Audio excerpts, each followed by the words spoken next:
నమస్కారం అందరికి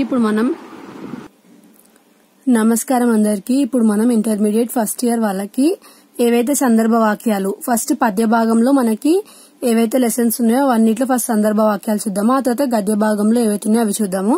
ఫస్ట్ పద్య భాగంలో మనకి ఏదైతే సందర్భ వాక్యాలు ఉన్నాయో ఫస్ట్ సందర్భ వాక్యం ఏదైతే ఉందో అది మనకి ఇక్కడ నుంచి తీసుకోబడింది.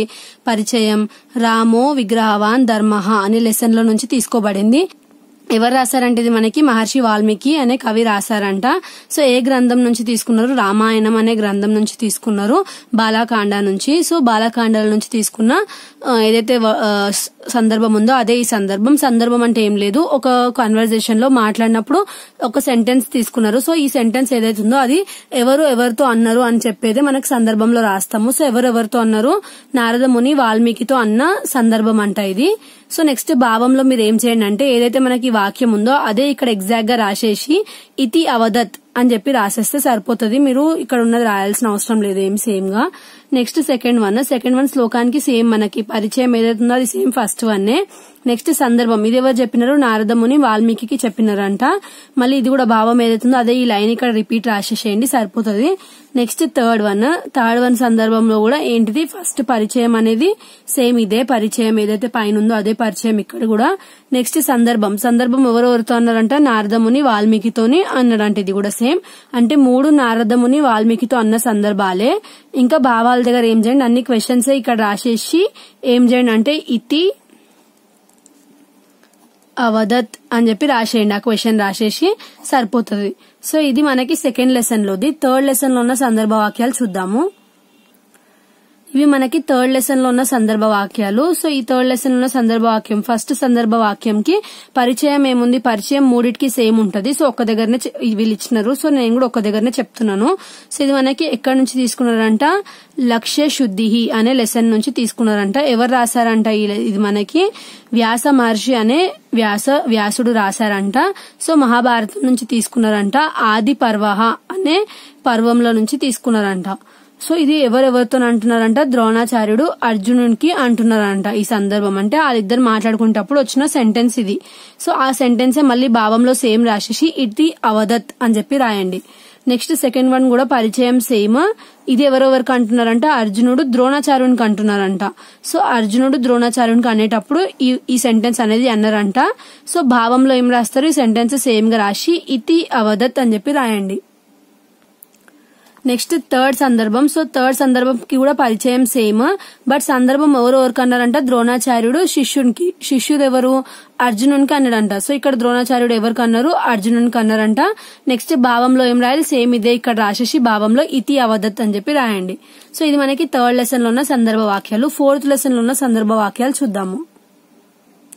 సో ఇది మనకి ఫోర్త్ లెసన్ ఉన్న సందర్భ వాక్యాలు. సో ఫస్ట్ సందర్భం మనం ఎక్కడి నుంచి తీసుకున్నామంటే శ్రీకృష్ణస్య గురు దక్షిణ అనే లెసన్ నుంచి. ఇది మనకి ఎవరు రాశారు? వ్యాస మహర్షి అనే పర్సన్ రాశారు.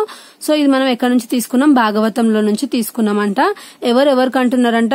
శుక్ర మహర్షి ఎవరైతే ఉన్నారో వాళ్ళు కృష్ణ ఇంకా బలరాముడి పరాక్రమం చూసి వాళ్ళిద్దరు పరాక్రమం గురించి చెప్తున్నారంట. ఎవరు? శుక్ర మహర్షి అనే పర్సన్ చెప్తున్నారంట. చెప్పే టైంలో ఈ సందర్భం అనేది వచ్చిందంట. అంటే ఆ సెంటెన్స్ అనేది వచ్చిందంట. సో అదే భావంలో సేమ్ రాసేసి ఇతి అవదత్ అని రాయండి. నెక్స్ట్ సెకండ్ వన్ కూడా ఎవరు అంటున్నారు? శుక్ర మహర్షి ఎవరైతే ఉన్నారో అతను కృష్ణుడు ఇంకా బలరాముడి పరాక్రమం గురించి అంటే ఉద్దేశించి ఈ లైన్ అనేది అన్నారంట. సేమ్ భావం కూడా సేమ్ ఇలానే ఏదైతే మనకి క్వశ్చన్ ఉందో అదే ఇక్కడ రాసేసి ఇతి అవదత్ అని చెప్పి రాయండి. నెక్స్ట్ థర్డ్ సందర్భంలో కూడా ఏంటిదంటే పరిచయం మనకి ఫస్ట్ ఏది ఉండేనో అదే ఇక్కడ వస్తుంది సేమ్. బట్ సందర్భం ఏదైతే ఉందో అది మనకి ఎవరన్నారంట? యమధర్మ రాజు ఉన్నారో అతను కృష్ణుడికి అంటున్నారంట. ఏంటిది? ఈ లైన్ అనేది. సో ఆ లైన్ మనం ఏం చేయాలి? భావంలో సేమ్ రాసి ఇతి అవదత్ అని చెప్పి రాస్తే సరిపోతుంది. ఇది నెక్స్ట్ సందర్భం ఇదే ఇక్కడ ఏముంది? సో ఇది మనకి ఫిఫ్త్ లెసన్ పద్య భాగంలో ఉన్న సందర్భము. ఇక్కడ పరిచయం ఏమి ఇచ్చినారు మనకి? ఇది ఎక్కడి నుంచి తీసుకున్నారంట? గాన పరీక్ష అనే లెసన్ నుంచి తీసుకున్నారంట. సో ఇది మనకి ఎవరు రాశారంట? శ్రీ సన్నిధానం సూర్యనారాయణ శాస్త్రి రాశారంట. పూర్ణ పాత్రం అనే పుస్తకం నుంచి తీసుకున్నారంట. సో ఈ సందర్భం ఎవరికి అంటున్నారంట? ఎవరైతే బ్రహ్మదేవుడు ఉన్నాడో అతను నారద తుంబురావుకి అంటున్నారంట. సో సేమ్ భావం ఏదైతుందో అది సేమ్ రిపీట్ ఇక్కడ రాసేసి ఇతి అవదత్ అని చెప్పి రాయండి. నెక్స్ట్ సెకండ్ వన్, సెకండ్ సందర్భంలో కూడా మనకి పరిచయం అనేది సేమ్ ఉంటది. బట్ ఇది ఎవరెవరికి అన్నారంట, విష్ణుదేవుడు ఎవరైతే తుంబురో ఉన్నారో అతనికి అంటున్నారంట. సో భావం అనేది సేమ్ ఇదే రాయండి. మళ్ళీ థర్డ్ దాంట్లో ఏమవుతుంది, పరిచయం అనేది సేమ్. మళ్ళీ సందర్భం ఏమంటున్నారంట, ఎవరైతే హనుమంతుడు ఉన్నారో అతను ఏమంటున్నారంట, హనుమంతుని గాన మహాత్యం. గాన మహాత్యం అంటే ఏంటిది, అతని గొంతు ఇంకా అతని సాంగ్ ని అతన్ని ఉద్దేశించి మన కవి సన్నిధాన సూర్యనారాయణ శాస్త్రి అన్న సెంటెన్స్ ఇది. సో ఆ సెంటెన్స్ మనం ఏం చేయాలి, భావంలో సేమ్ రాసి ఇతి కవి అవదత్ అని చెప్పి రాయాలి. సో ఇవి మనకి పద్య భాగంలో 5 లెసన్స్ లో ఉన్న సందర్భ వాక్యాలు. సో ఫస్ట్ లెసన్ లో మాత్రం సందర్భ వాక్యాలు లేవు, సెకండ్ నుంచి 5th లెసన్ వరకు సందర్భ వాక్యాలు ఉన్నాయి. సో ఒకటే వీడియోలో అన్ని లెసన్ సందర్భ వాక్యాలు చెప్పేశాం కదా. నెక్స్ట్ వీడియోలో ఒకటే వీడియోలో ఆల్ 3 మార్క్స్ క్వశ్చన్స్ చెప్తాను. సో నెక్స్ట్ వీడియోలో 3 మార్క్స్ క్వశ్చన్స్ ఏమున్నాయో చూద్దాము. Thanks for watching.